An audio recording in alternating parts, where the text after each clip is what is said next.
welcome to the MatchingMind podcast. Yes. Today we are speaking with Martin, a renowned psychotherapist, supervisor, and mentor with over 20 years of experience.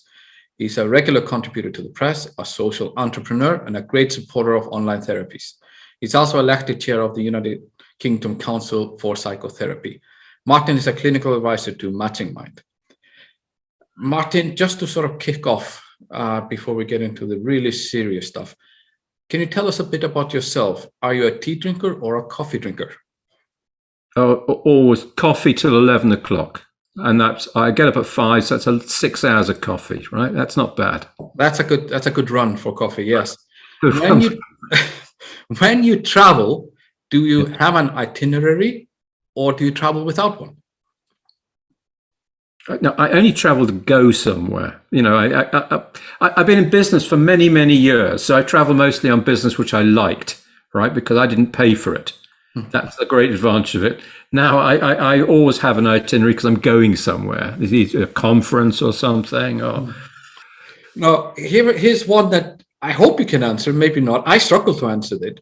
Yeah. But what movie title best describes your life? Oh, God, Fight Club. Now, when The Guardian has published a figure that 8 million people in England need some kind of mental health support, but aren't considered sick enough to get it on the NHS, what's your take on that?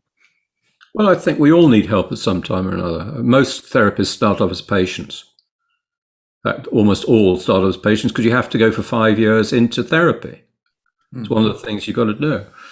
Well, I think we all need help, but if you look at if you go to Eastern philosophies, they spend their time keeping you healthy, not waiting till you break down, then treating you. That's a totally different, very Western medical idea. And most societies used to have, before you had doctors and NHS, ways in which they considered you would remain healthy. And for instance, Victorians had an idea of hygiene. Now, we've reduced that to washing your hands after going to the toilet. This is what we think hygiene is. But to them, it was like enough good air to breathe, enough sufficient nutritional food, not as much as you can eat, but sufficient nutritional food, sufficient exercise. It was a way of living, a bit more like yoga is. You know, yoga is an approach to life to keep you healthy, all the different yogas. And that the Victorians had that. We've lost that. And we have now people only turn up for mental health when they feel they've fallen off the side of the world. And unfortunately, you know, mental health is a very complex concept because your mental health requires stability more than anything else. You have to be in balance, but like the Tao, you find yourself in balance with the world. And when we've got at the same time environmental issues, which are on the news, you know, the world's going to come to an end. Now, when I was a kid, that was the equivalent was the bomb, the nuclear bomb, right? But now it's the environment. So there's always an apocryphal, you know, terrible thing ahead of us. We've got COVID. People have been locked in their house for 2 years. It's no wonder people are finding the strain because it's not, mental health isn't about something going wrong in your head. It's about complexity. How do you deal with that layer? Then a breakup with your wife, your kids are acting out at school, you're laid off from your work, you're drinking too much. That's too complex. It's too many issues to deal with at once. And so with all this complexity, you break down. You come to a point where, you know, a pinprick will set you off. It's like a balloon. You blow up, it will break at the weakest point. So I do think we need to change the way we're approaching things. When people think about their own, if they think they need mental health support or are feeling like they have had that this is too much or they are struggling, how would we approach it instead of saying it is you're in or out of the NHS, which is a sort of a treatment landscape, but rather, given this, how do people approach their mental health at that point? I think, the two things I was told is just to stop struggling, look. It doesn't apply to everybody. Stop struggling, look at what comes my way, and find a community. Because you mentioned community. It is vital to your mental health. It is vital.